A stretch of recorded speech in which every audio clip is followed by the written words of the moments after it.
எங்க ஓட்டு எங்க உரிமை.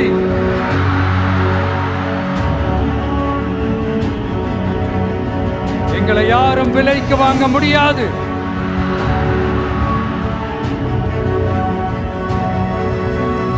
எங்க ஓட்டு விசில் சின்னத்துக்கு தான்.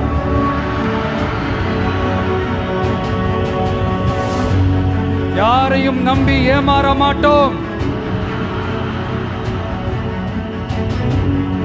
எங்க வார்த்தையிலிருந்து மாற மாட்டோம்.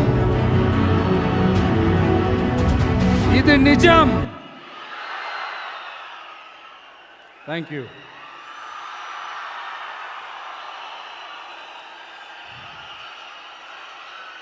ஒரு குட்டி கதையிலிருந்து ஆரம்பிப்போமா?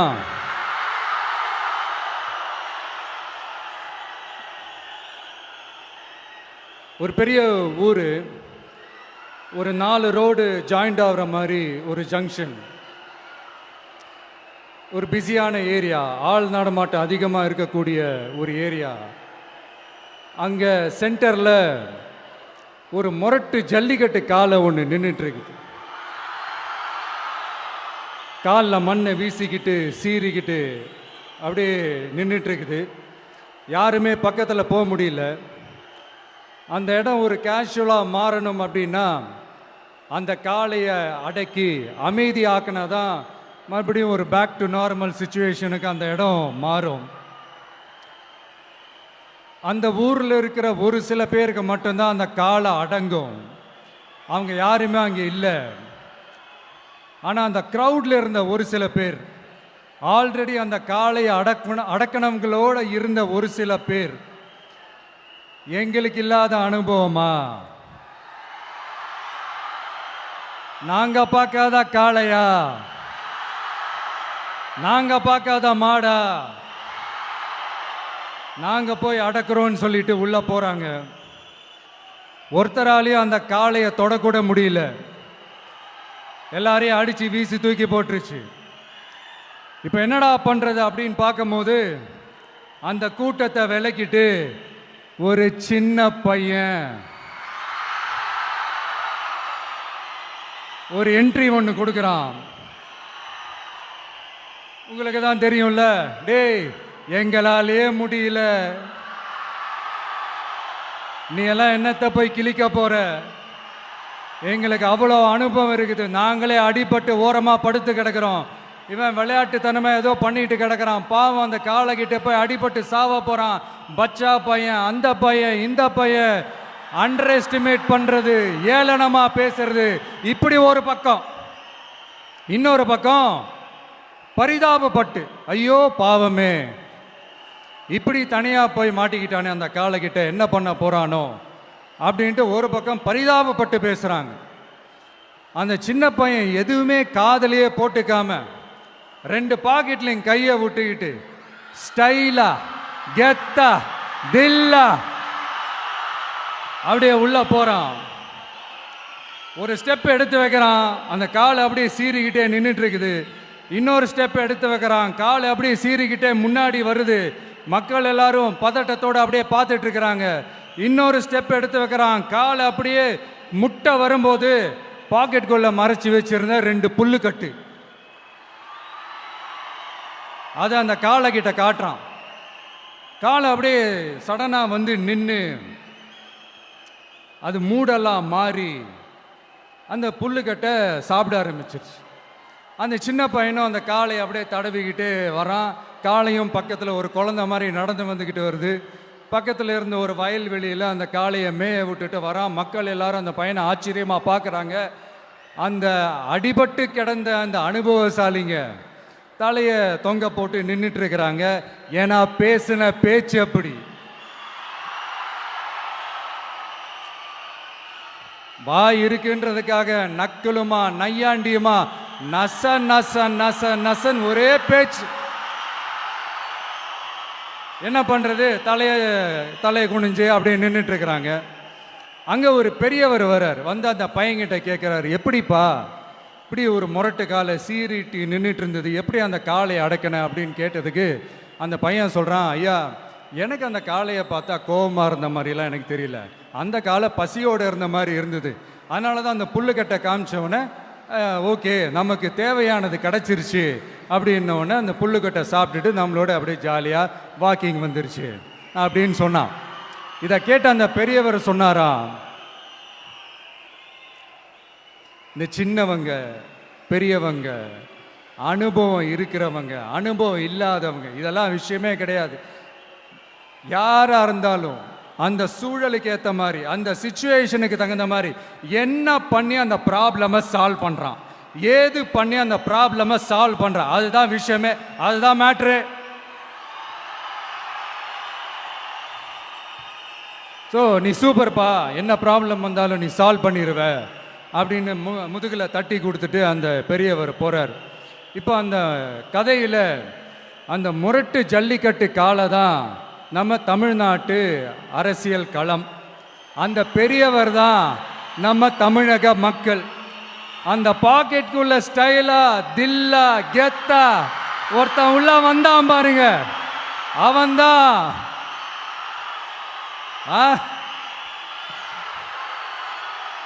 நான் இல்லைங்க, நான் இல்லை, நானு நீங்க நாம எல்லாருமா சேர்ந்து மாபெரும் மக்கள் சக்தியா இருக்கக்கூடிய நம்ம டிவிக்கு, அதுதான் அந்த சின்ன பையன்.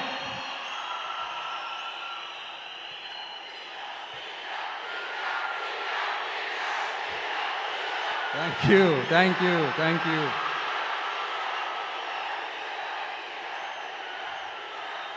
மக்களை நேசிக்கிற ஒரு நல்ல தலைமை இல்லாததுனால இத்தனை வருஷமா வேற வழி இல்லாம ஸ்டாலின் சார் கொடுத்த அந்த பொய்யான வாக்குறுதிகள் எல்லாத்தையும் நம்பி ஏமாந்த நம்ம மக்களுக்கு சரியான நேரத்தில் ஒரு வெகுஜன மக்கள் இயக்கமா வந்தது தான் நம்ம டிவிக்கு.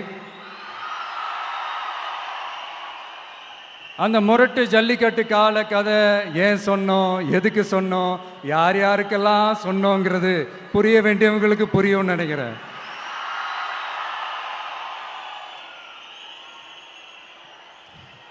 இப்போ நாம ஒவ்வொரு வீட்டில் உயிரா உணர்வா இருக்கிறோம். ஆனால் நான் உங்கள் எல்லாரையும் நேரில் சந்திக்கணும், நீங்கள் இருக்கிற ஊருக்கே உங்களை சந்திக்கணும் அப்படின்றது தான் எனக்கு மனசில் இருக்கிற ஒரு பெரிய ஆசை.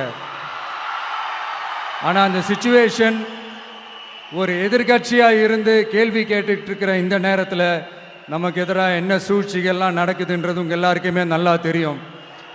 அதனால் இப்போ உங்களுக்கு ஒரு வாக்குறுதியை கொடுக்குறேன், நம்மளுடைய ஆட்சி அமைஞ்சதும் ஒவ்வொரு கிராமத்துக்கும் நான் நேரடியா வந்து என்னுடைய சொந்தங்களாகிய உங்க எல்லாரையும் நான் சந்திக்கிறேன்.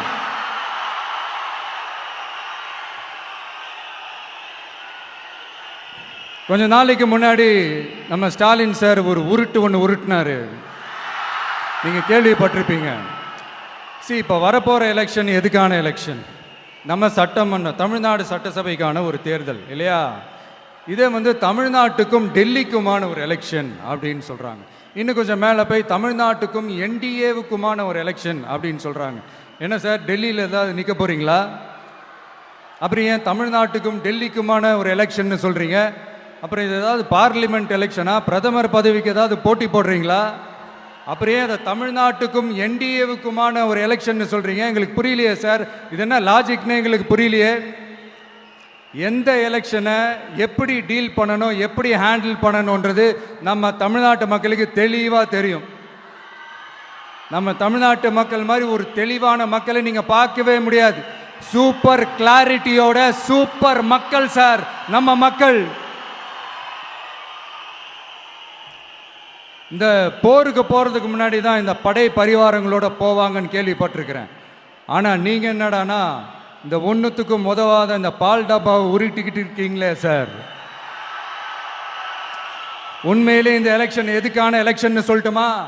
தமிழ்நாட்டு மக்களுக்கும் ஊழலுக்கும் நடக்கிற போர், தமிழ்நாட்டு மக்களுக்கும் லஞ்சத்துக்கும் நடக்கிற போர், தமிழ்நாட்டு மக்களுக்கும் இந்த நிர்வாகத்தை சரியா செய்யாத இந்த திமுக அரசுக்கும் நடக்கிற போர், அதாவது தமிழ்நாட்டு மக்களுக்கும் உங்க ஆட்சிக்கும் நடக்கிற போர், தமிழ்நாட்டு மக்களுக்கும் ஸ்டாலின் சாருக்கும் நடக்கிற போர். இன்னும் சுருக்கமா சொல்லணும்னா, விஜய்க்கும் ஸ்டாலின் சாருக்கும் நடக்கிற போர்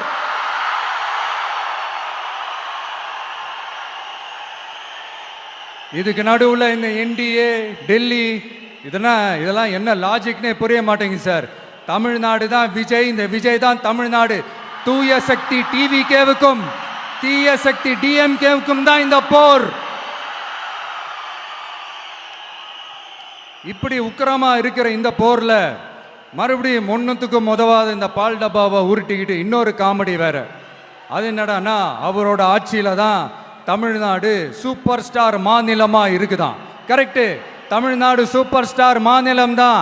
காமராஜர் அவர்கள் டைம்ல, அண்ணா அவர்கள் டைம்ல, எம்ஜிஆர் அவர்களோட ஆட்சியில. இன்னைக்கு ஒன்னுத்துக்கும் உதவாத இந்த உல்டா மாடல் ஆட்சியில தமிழ்நாடு சூப்பர் ஸ்டார் மாநிலமாலாம் ஒண்ணு இல்ல, சூப்பர் ஸ்டாண்ட் அப் காமெடிக்காரர் நடத்துற மாநிலமா மாறிடுச்சு. மக்களே, உங்களுக்காக மட்டுமே தான் வர தடைகள், சதிகள், சூழ்ச்சிகள் எல்லாத்தையும் தாண்டி இந்த 2026 இந்த தேர்தலில் டிவிக்கு தில்லா நிற்கும்.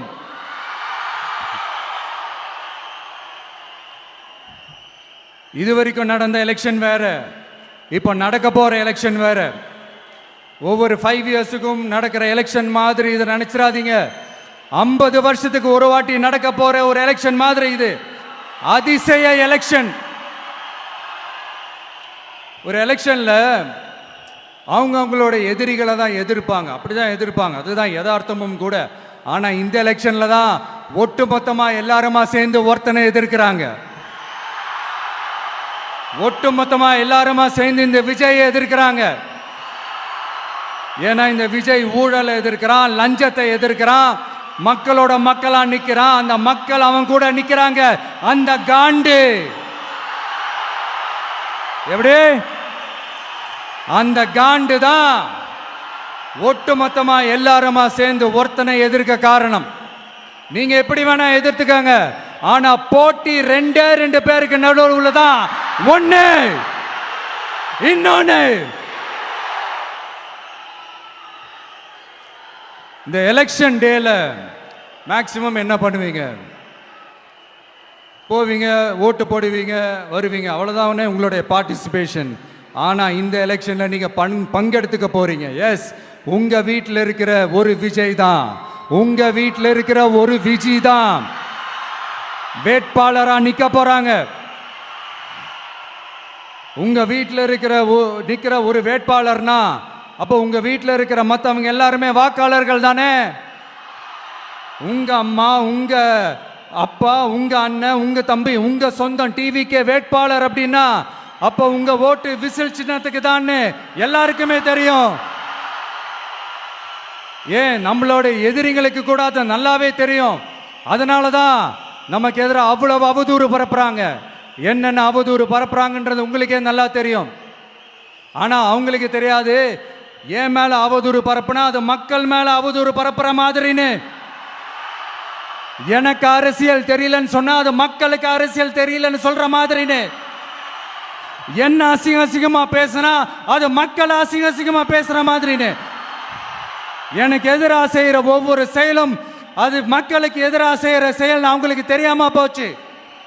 இந்த விஜயும் மக்களும் வேறு வேறு இல்லை. இந்த விஜயும் மக்களும் ரத்தமும் சதையும் மாறி, உடலும் உயிரும் மாறி, ஒன்னிலிருந்து ஒண்ண பிரிக்கவே முடியாது. எஸ், சென்சிட்டிவான சென்டிமெண்ட், அது சென்சிட்டிவான சென்டிமெண்ட்.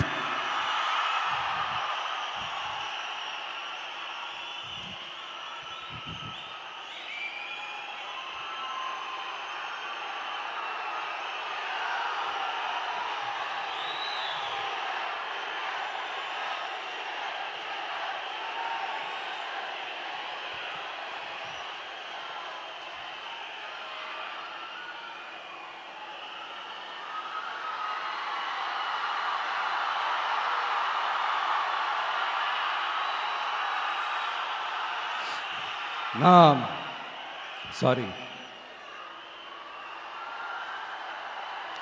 இதை யாரும் அசைக்க முடியாது. மக்களை நேசிக்கிற விஜய் வேணுமா, மக்கள் விரோத ஆட்சி நடத்துற ஸ்டாலின் சார் வேணுமா? இந்த விஜய் நம்புறீங்களா, ஸ்டாலின் சார் நம்புறீங்களா? proof, this is the proof.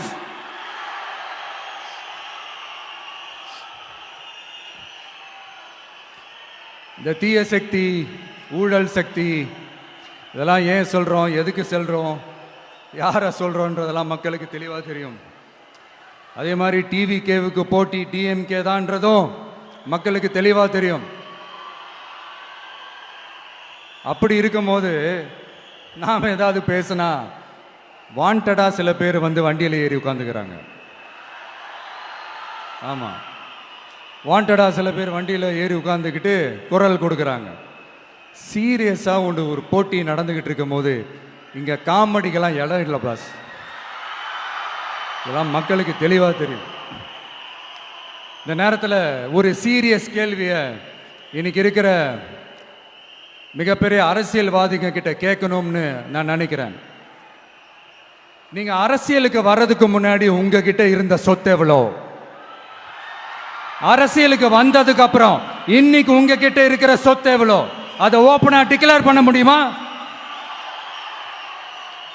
அப்படி வந்த காசெல்லாம் என்னென்ன தொழில் செஞ்சு வந்துச்சு, என்ன வேலை செஞ்சு வந்துச்சு, உண்மையிலே நீங்க உழைச்சி சம்பாதிச்ச காசா, இல்ல ஆட்சி அதிகாரத்துக்கு வந்ததுக்கு அப்புறம் ஆட்டைய போட்ட காசா? இதெல்லாம் ஓப்பனா டிக்ளேர் பண்ண முடியுமா? இதெல்லாம் நம்ம கேட்டா எல்லா ஊழல்வாதிகளும் ஒன்னா சேர்ந்து நம்ம மேல சேத்தவாரி வீசுவாங்க. அதை பத்திலாம் நமக்கு கவலை இல்லை. ஏன்னா நாம யாருன்னு மக்களுக்கு நல்லாவே தெரியும். எனக்கு ஒரு புது ஃப்ரெண்டு, புது நண்பர் ஒருத்தர் கிடைச்சிருக்காரு. யார் தெரியுமா? தெரியாதா? முதல்வர் அவர்கள் தான். இப்போ ஒரு நிருபர் ஒருத்தர் கேட்ட கேள்விக்கு எனக்கு எதிரிகள்லாம் யாரும் இல்லை, அவங்க எல்லாருமே எனக்கு நண்பர்கள் தான் அப்படின்னு சொன்னாங்களே. அப்படி நாங்கெல்லாம் உங்களுக்கு நண்பர்கள்னா அப்புறம் ஏன் சார் கரூர் விஷயத்துல ஏன் மேல பழி தூக்கி போட்டீங்க?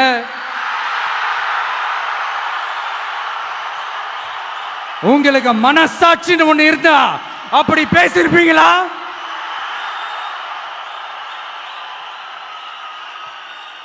அப்படி நாங்களாம் உங்களுக்கு நண்பர்கள்னா ஒரு ஈவெண்ட், ஒரு ஃபங்க்ஷன் நடத்துறதுக்கு ஒரு இடமோ ஒரு பர்மிஷனோ ஏன் கொடுக்க மாட்டேன்றீங்க?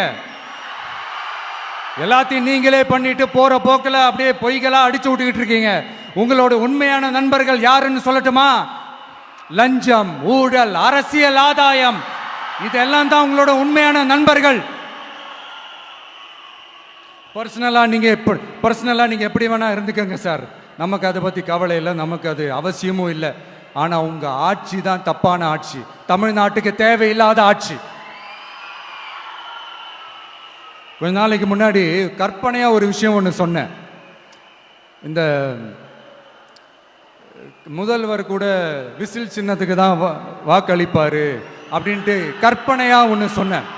ஆனா இன்னைக்கு நிஜமாவே நமக்கு ஆதரவா ஒரு கோஷத்தை எழுப்பியிருக்கிறாங்க. அது என்ன தெரியுமா? எங்க வாக்கு சாவடி வெற்றி வாக்கு சாவடியா. அதுக்கு அர்த்தம் என்ன தெரியுமா? எங்க வாக்கு சாவடி விஜய் வாக்கு சாவடின்னு அர்த்தம்.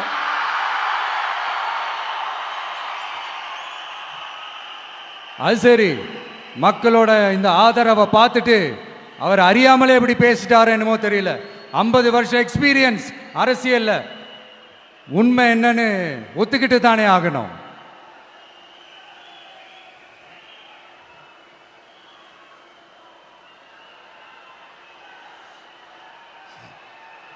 ஜனநாயகம்ங்கிறது பெரும்பான்மை ஆட்சி அதிகாரம் சார்ந்தது மட்டும் இல்லை, சிறுபான்மை மக்களின் உரிமைகள் உணர்வுகளும் புனிதம்னு நினைச்சு அதையெல்லாம் காப்பதற்கு பெயர் தான் ஜனநாயகம்னு 1963 அறிஞர் அண்ணா பார்லிமெண்ட்ல பேசினதை நாம இங்க சொல்றது ரொம்ப பொருத்தமா இருக்கும். அறிஞர் அண்ணா சொன்னது தான் டிவிகேவோட நிலைப்பாடும். இந்த ஸ்டாண்ட்ல நாம 100% உறுதியா இருப்போம். யாருக்காகவும் எதுக்காகவும் இதுல சமரசமே கிடையாது. மதச்சார்பற்ற சமூக நீதி தன்மை தான் நம்ம அடிப்படை கொள்கைகள் ஒன்று, அதில் எந்த மாற்றமும் எப்பவும் கிடையாது. ஆனால் இதெல்லாம் மறந்துட்டு எப்படியாவது எதையாவது செஞ்சு ஓட்டு வாங்குறதுக்காகவே இங்கே சில பேர் இருக்கிறாங்க. அவங்கள மாதிரி நமக்கு அப்படி சில பிரச்சனைகள்ல எரியற நெருப்புல எண்ணெய ஊத்துற எண்ணமே இல்ல.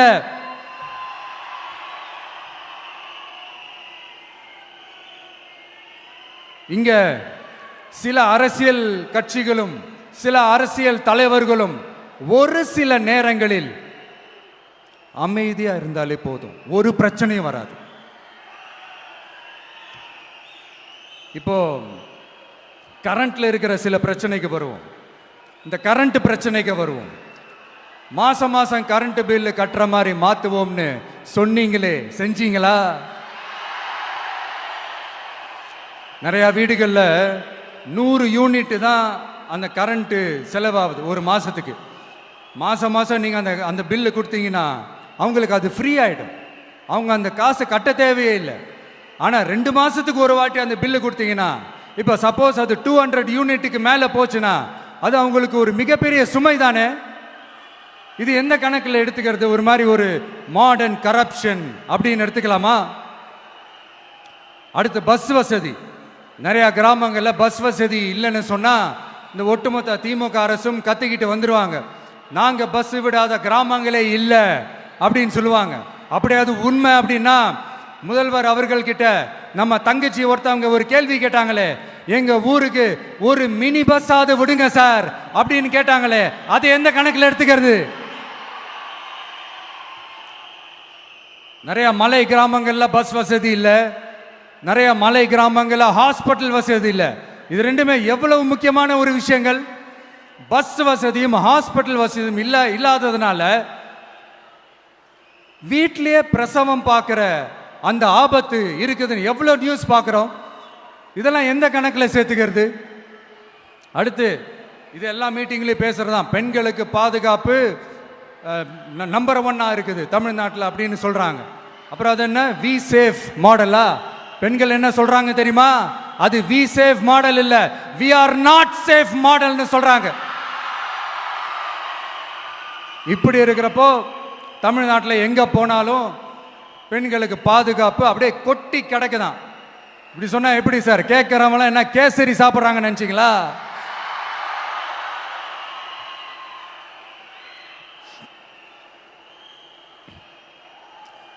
அடுத்து இந்த சட்டம் ஒழுங்கு, அது காணாம போய் ரொம்ப நாள் ஆச்சு.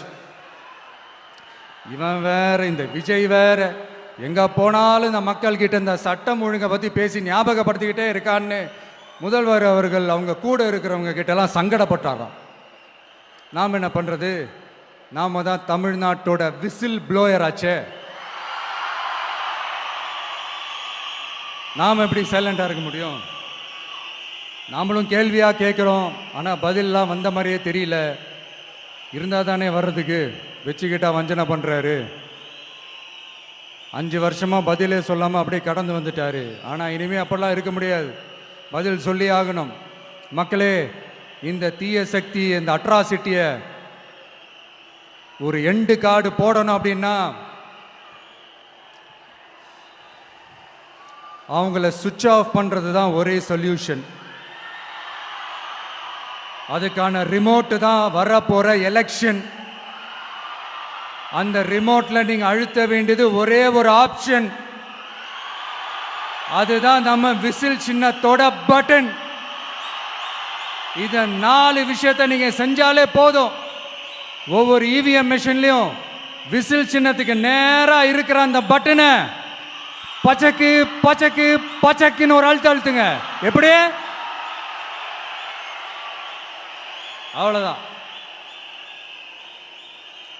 நாம காஞ்சிபுரத்தில் பேசும்போது நம்மளுடைய விஷன் என்னன்னு சொன்னோம். இப்போ அதனுடைய கண்டினியூஷனா சில விஷயங்கள் இங்க நான் சொல்லணும்னு ஆசைப்படுறேன். இப்பவும் சொல்றேன், உறுதியா சொல்றேன், சத்தியமா சொல்றேன். பெண்கள், பெண் குழந்தைகள், ஆண் குழந்தைகள் பாதுகாப்பு நம்ம ஆட்சியில் நம்பர் 1 இருக்கும். சட்டம் ஒழுங்கு ரொம்ப ரொம்ப ஸ்ட்ரிக்டா இருக்கும். அரசு பள்ளிக்கூடங்களும் கல்லூரிகளும் முதல் தரமா இருக்கும். போட்டி தேர்வுகளுக்குன்னு லட்சங்களை கொட்டி தனி கோச்சிங் சென்டர் போய் படிக்க அவசியமே இருக்காது. ஏன்னா கவர்மெண்ட் ஸ்கூல், காலேஜ் சிலபஸே போட்டி தேர்வுகளை ஈஸியா சந்திக்கிற வகையில் அந்த ஸ்டாண்டர்டுக்கு ஏத்த மாதிரி அமைக்கப்படும். உயர்நிலை பள்ளி பாடத்திட்டங்களிலேயே அடிப்படை அரசியல் சாசன சட்டம் சேர்க்கப்படும். மாநில மற்றும் ஒன்றிய அரசு அலுவலகங்கள், வங்கிகளின் செயல்பாடுகள் மற்றும் அவற்றை அணுகும் முறை குறித்து மாணவர்களுக்கு தெளிவான புரிதலை ஏற்படுத்தும் வகையில் தேர்வுகள் அற்ற செயல்முறை பாடமாக கற்பிக்கப்படும். இந்தியா முழுக்க உள்ள ஒன்றிய அரசு சார்ந்த கல்வி நிலையங்கள் மற்றும் அதன் சேர்க்கை அட்மிஷன் குறித்து புரிதலும் தெளிவும் மாணவர்களுக்கு உருவாக்கப்படும். அனைத்து அரசு பள்ளிகளிலும் பெண் குழந்தைகளுக்கு சுத்தமான, சுகாதாரமான மற்றும் தரமான கதவுகள் பொருத்தப்பட்ட ரெஸ்ட் ரூம்கள் அமைப்பது உறுதி செய்யப்படும். போதைப் பொருட்கள் இல்லாத தமிழகம் உருவாக்கப்படும். மாவட்ட கலெக்டர்கள் மற்றும் எஸ்பிக்களில் சரி பாதி பெண்களாக இருக்கும்படி செய்வோம். மலை கிராமங்களில் அரசு ஆரம்ப சுகாதார நிலையங்கள் பிரசவம் பார்க்கும் வசதியுடன் அமைக்கப்படும். பஸ் போக்குவரத்து இல்லாத கிராமங்கள் மற்றும் மலை கிராமங்களே இல்லை என்ற நிலை உருவாக்கப்படும். ஏற்கனவே அமைப்பு சாரா தொழிலாளர்கள் அமைப்பு இருந்தாலும் ஆட்டோ, டாக்ஸி மற்றும் லாரி டிரைவர்களுக்கென அவர்களின் நலன்களுக்காகவும் குடும்ப நலன்களுக்காகவும் தனியாக நல வாரியம் அமைக்கப்படும். தென் தமிழகம் உட்பட தமிழகத்தின் தேவையான பகுதிகளில் தொழிற்சாலைகள் அமைக்கவும் தொழில் வளம் பெருக்கவும் தனி கவனம் செலுத்தப்படும். விவசாயிகள், மீனவர்கள் மற்றும் நெசவாளர்களின் கருத்துக்களை அறிந்து அவர்களுக்கான திட்டங்கள் காலத்தின் தேவைக்கேற்ப உருவாக்கப்படும். இப்போ நம்ம ஸ்டாலின் சார் அறிவாலயம் பக்கத்தில் யாரு நடந்து போனாலும், அறிவாலயம் பக்கத்தில் யாரு நிழலுக்கு ஒதுங்கினாலும் கூட்டணியில் சேர்த்துக்கிறார். அந்த வச்சிருக்கிற பணத்தில் ஒரு பங்கு ஒன்று கொடுத்து அதுக்கு பேர் கல்லாப்பெட்டி கூட்டணின்னு வச்சிருக்கிறேன். அந்த கல்லாப்பெட்டி கூட்டணியை ரொம்ப கஷ்டப்பட்டு சேர்த்திருக்கிறார். ஆனால் அவருக்கு நான் சொல்கிறேன், இந்த அறத பழைய கூட்டணி கணக்குகளோ இந்த கொள்ளையடிச்ச பணத்தையே வச்சு எங்கள் மக்களை ஏமாற்றி எல்லாம் ஜெயிக்க முடியாது. ஏன்னா இது மாபெரும் மக்கள் சக்தியான வித்தியாசமான விசில் புரட்சி எலெக்ஷன்.